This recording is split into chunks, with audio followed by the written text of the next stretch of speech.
Welcome back to Celebrity Radio. It's Alex Belfield talking to some of the country's biggest stars. And we've got one for you today, a man who's currently on tour with Joseph and the amazing Technicolour Dreamcoat. And then he's going on tour this summer by himself in Gloria.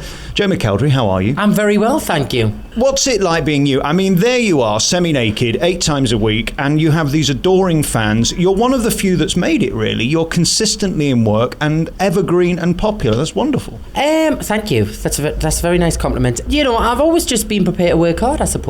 I'm not shy of a bit of hard work. I've always been very thankful for the opportunities and the support I've had of people, you know, and I never take it for granted, you know, and I think that's kind of the only... And I've got a great team of people that work behind the scenes, so I can't take all the credit myself. You, of course, are a stud muffin. I'm deeply unattractive. What is it like standing there and having that adulation all those times a week? Because let's face it, you don't wear very much, do you? No, it's not my idea of fun, I have to be honest.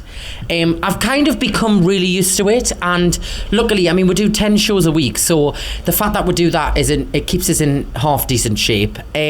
But when you're having one of them days where you feel a little bit rubbish about yourself, and I'm kind of ready to just go out with a loincloth, and I always do think, oh God, here we go. I do a little countdown in my head and just be like, 1, 2, 3, first reveal. Once everybody's seen it, we're done. I always do that with partners. I think just get it out the way first. They can laugh, and then we'll carry on, and hopefully something will happen. And it's a good theory with show business, I suppose. I should apply that, yeah. But yeah, I think I've become very used to it, and you know, it's one of those things, obviously I did the tour for 6 months last year as well, so I knew coming into this year what I expect, and I was very healthy over Christmas. I didn't kind of overindulge too much, and I was working a lot as well, which kind of kept us out of trouble in terms of just sitting around and eating and lazing around. So but yeah, I exercise, I keep fit, and all the boring things that you have to do anyways, so it's a great incentive to stay in shape, because you don't want to sit and eat a burger and fries before a show, because you're going to have a big food baby in front of everyone. Right, let's talk about you, because here you are at Joseph, and this, let's face it, is not the biggest show on earth. What it does have is great tunes and an incredible cast, and by the end it is this party. Yeah. You also have this beauty within your voice that Joseph needs. We've got to sort of fall in love with him, because of course it's not a nice story, is it? No, not really. And I think, you know, it's got a lot of kind of Panto-West comedy in it as well, in terms of looks to the audience and all of that. And I do have that kind of, I have to make the audience believe in us from the beginning and want us to do well. It's that character that kind of, he's the underdog, you know. Nobody kind of believes he has these dreams, and they think he's a bit of an idiot. They get him kidnapped and sent off, and so it's quite a nice part for me to play. It has emotion in there, it has a comedy in there, and it has a great happy ending at the end, which is lovely. And like, you know, I love doing the mega mix at the end, because for me, my solo career is still a huge part of my career as well, you know, and I split my time between doing this and that.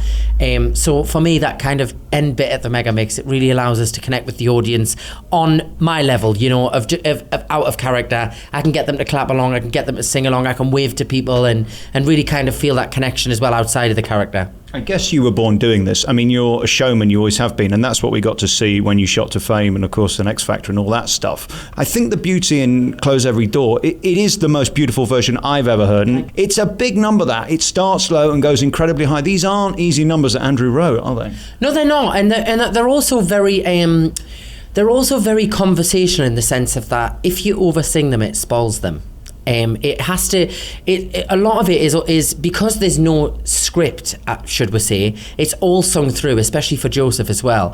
So you've got to be really careful not to kind of sing through it too much, otherwise it loses that storytelling. But same as with Lucy with the narration, you're storytelling through it, and there's not a moment where you can kind of stop and go, and this is what happens now. It's all through the songs, which I think is the beauty of it. But it's you've got to be careful of not to oversing it.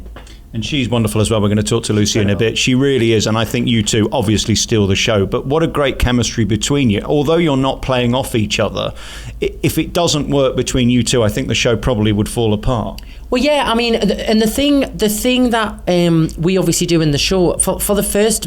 Well, pretty much for the first of Act 1, she's kind of invisible to Joseph. She's kind of his little kind of guiding light, but I don't know that she's there, you know.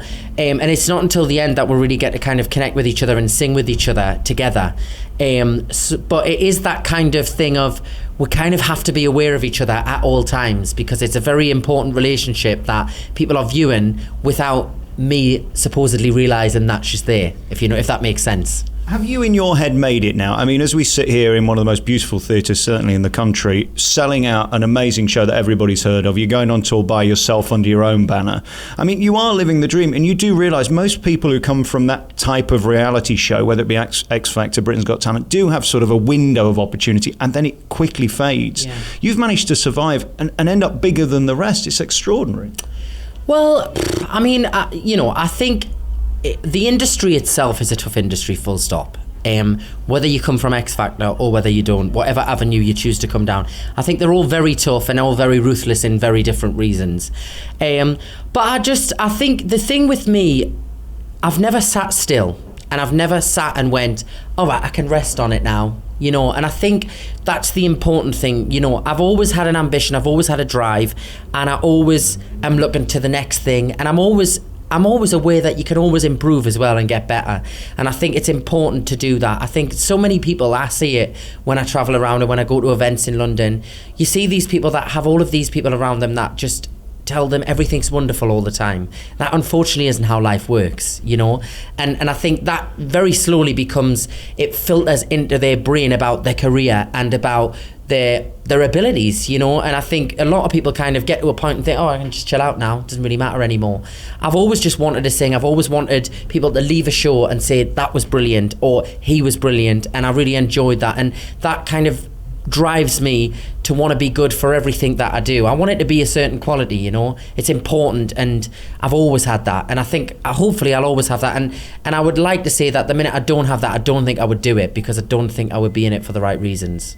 And let's talk about life on the road, because the good thing about this show, it's a young, sexy cast mainly, and you can have fun with it. I can't imagine doing a two-hander can be much fun going around on months on end. Is it a party? Do you enjoy it, or are you disciplined and one of these that goes home and sort of gargles with glycerine and goes to bed? I think we've kind of got a nice balance between, we're very lucky that in the sense of it's a very intense schedule through the week, and we do 10 shows, but then we do get 2 days off over the weekend, and we're not in till Tuesday till about 3:00, so we kind of get a long weekend in that sense, unlike a lot of other touring shows.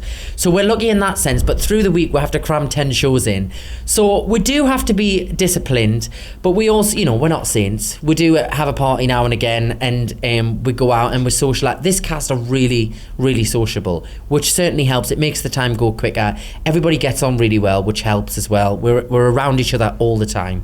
But I'm always kind of a stickler for that. I'm always about the teamwork and keeping everyone gelled together and not kind of creating divides and problems, because I just think it filters into the show then, if you have them problems, before you know it, you can see the tensions on stage and the audience aren't stupid. So I'm always like, come on guys, we've got a show to do, like shake it off, let's do it. You seem to have a sort of that Shane Ritchie, Bradley ethic, which is that you are in a business, it may be show, but you're here to do a job. And you always seem to have had that. You've always done this, and certainly in Panto, your reputation is remarkable that you turn up and deliver. There are some that sign the contract and then are unavailable. You just can't get away with that long term, can you? No, I don't think you can. I think if you want to be a flash in the pan, you can. I think if you want a long career, you have to earn your respect, and similar to an audience going away and saying that they had a great time and loved the show, I want people that I work with to say that about us as well. I don't want people to go away and go, oh my God, he was an absolute nightmare. I would like to think they wouldn't say that. I'm quite easygoing, I'm chilled out, and I just want, like I said, the only time a problem would ever arise is if something was affecting the show for the audience. The audience, I have a lot of respect for an audience. They pay the money, they are the reason we get to do our jobs, and I think that in itself, they deserve a certain standard of an energy and performance level, and you can't just go on and be like, all right, here we go. Let's just roll through this and see what happens. When I go on, I'm ready for it. I'm in the moment and off we go. And then we look at your fans, who I've noticed are incredibly dedicated. Yeah. Is that great? I don't have fans really. Nobody particularly likes me. But what's it like to be at stage door? I noticed earlier the stage manager was saying, they're always there and they want to see you and you give them time too. It's a two-way thing.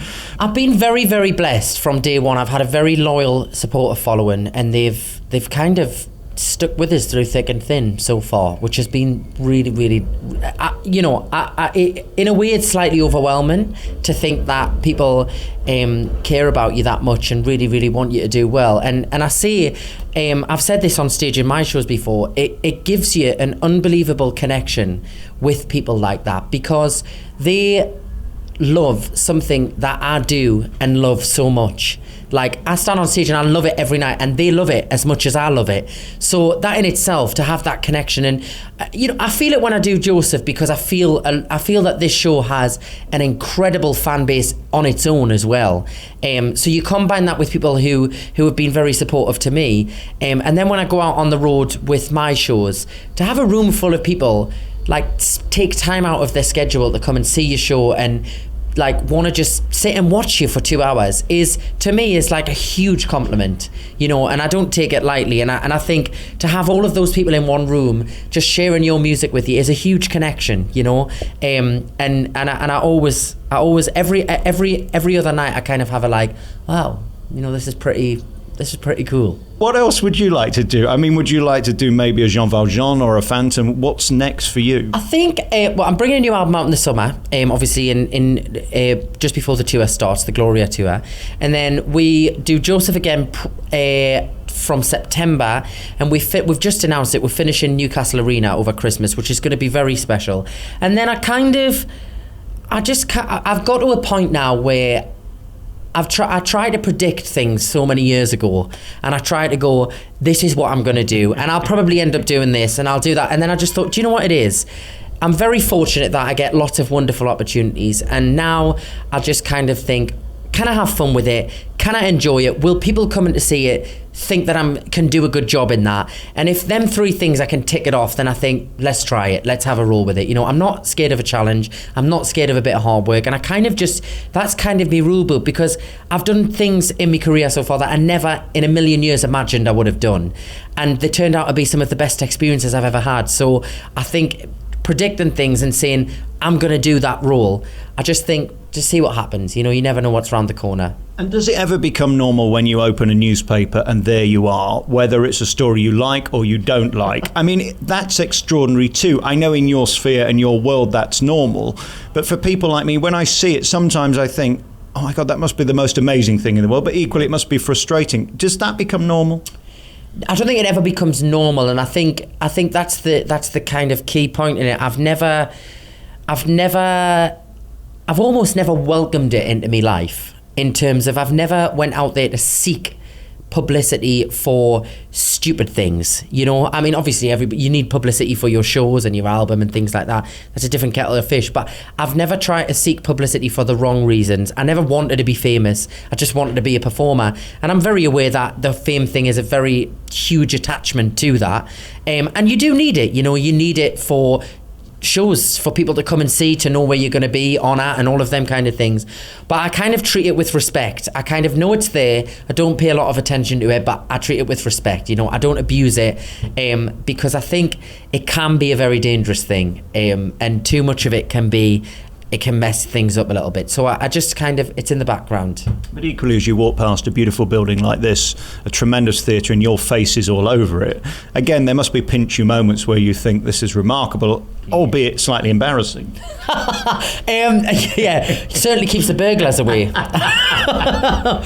They put them all over and nobody wants to burgle the building. It's fabulous. No, it's amazing. That part of it, to think that only 7 years ago I was performing in a restaurant in South Shields, and now I travel all over the country and get to see posters everywhere. That's a very humbling thing, and it's incredible. But I do walk past it and think, oh God, some mornings I don't look like I look like on that picture today. So head down and straight in the venue.